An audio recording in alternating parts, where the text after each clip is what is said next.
Southern Maine and Seacrest, New Hampshire homeowners, if you're seriously considering selling your house, you need to stop and watch this, because if you don't, you might as well just take your wallet, throw it right in the trash. I'm gonna peel back the curtain for you and show you 5 home selling mistakes that we constantly see sellers make that are costing them thousands of dollars. Make sure to stay to the end. Number 5 is really important. But before we jump into the video, just let me quickly introduce myself. My name's Cam Avery. I'm a local resident and real estate agent here with the Avery Realty Group. We've sold over $100 million in real estate, and we constantly see people making these mistakes. And so that's why we want to tell you about them today, so that you don't, and keep that money in your wallet, which, by the way, I didn't throw out. So the first mistake is making major renovations with no ROI. So return on investment is what we're talking about, which means for every dollar that you put in, are you getting more than one back? We hear this all the time. Well, Cam, before I sell, I've got to redo my kitchen. Before I sell, I've got to renovate my bathroom. I've got to repaint everything. Well, hold on a second. Will the new buyer like what you're doing, or are they just going to come in and rip it out? You want to make sure that for every dollar that you're putting into your property, you're getting more than one back, or else what you are doing, my friend, is a big waste of time and money and energy that you could be spending on what is next for you, looking into your next house and thinking about the next kitchen that you want. And one more thing, focus instead on necessary repairs. Fix that leaky faucet, have your septic pumped. You know, all the boring stuff that doesn't look super pretty, but makes a really big difference for buyers when they go to sell. And that leads me into my next point, mistake number 2, which is trying to time the market. This is the age-old question, Cam, when is the right time to sell my house? The truth is, if you wait for the right time to sell your house, you've already missed it, because the only way to know that a market is changing is after it's already changed and it's too late. And so there really is only one right time to sell, and that's when it's right for you. Rather than trying to time the market and look at the stocks and look at the interest rates and trying to wait for the perfect month when the flowers are perfectly budding on my orchid tree out back, instead just focus on your actual life. Are your kids getting bigger and you need more of a house? Or are they out of the house and are you living in a 4,000 square foot house with just you and your wife? You know, look at your life. Are you moving for work? Did the military call you? Your life should dictate where you go next, and the market conditions are going to be what they may. You've got to make a decision as to what's best for your family. Now, one more thing about this, if you are trying to time something, what you need to time is your positioning on the market. And so what we know is that all of the activity on your property is going to come, well, I shouldn't say all, 85% statistically is going to come within the first 2 weeks of being on the market. And so it's really important when it comes to timing that we position your property correctly when it comes to selling. And that leads me into my third mistake. Mistake number 3, not understanding the process. The reality is that most homeowners only sell a few homes in their life. And so I can't blame you for not understanding the process. And while most people think their home needs to sell only one time before you get paid, it actually needs to sell 3 times. And so let me break down the process so that you understand it a little bit better.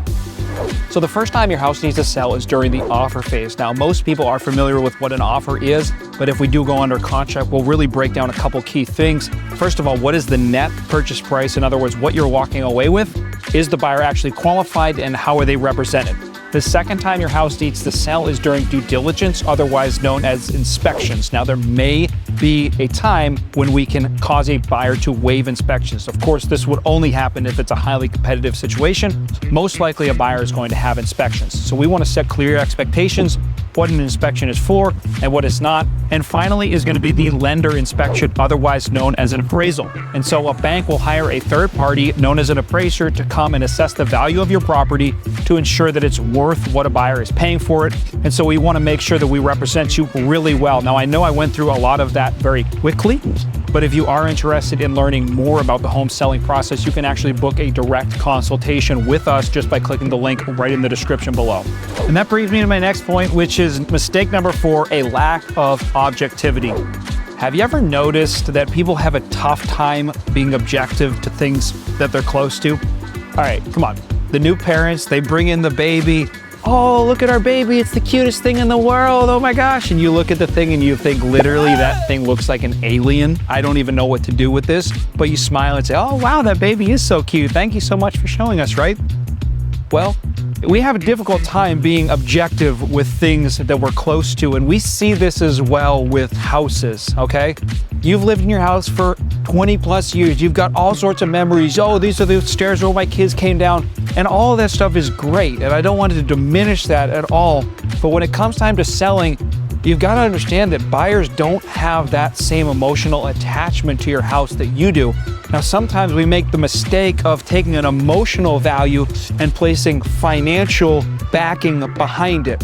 And that's not the way that the real estate market works. And so if you know that you're going to have a problem with objectivity, one of the best things that you can do is to have a professional come in, or 1 or 2 or 3, interview a number of different agents, have them come through your house and assess the value based on market statistics, comparable data, and actual positioning as to where your house should be priced in the market. It's going to be the easiest way to know that you're not just making an objective decision about the price, but you're actually backed by data, which is really important. Going back to the appraisal that we talked about, we can't just say, oh, well, this house is worth $1 million because my kids grew up in it and my kids are fantastic, right? As much as, you know, I'm not trying to make light of this, but this is the reality, guys. We have to be able to back up our value with statistical and comparable data. And finally, mistake number 5 is just not hiring an expert. One of the biggest things that you can do to set yourself up for success is hiring a real estate agent who has a proven track record of success in your target area and target location. And just to put in a shameless plug, if you've made it this far in the video, I am a local real estate agent that has a proven track record of success in your target area and location. And I would love the opportunity to meet with you and discuss your home selling goals. Although I totally understand if we don't feel like we're a good fit. Maybe you've made it this far and think, I never would work with that guy. Or maybe you feel like, yeah, this could work.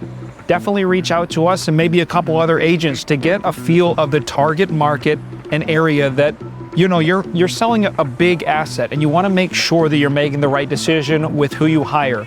And so definitely interview a few agents to make sure that you've got the right fit before it comes time to sell.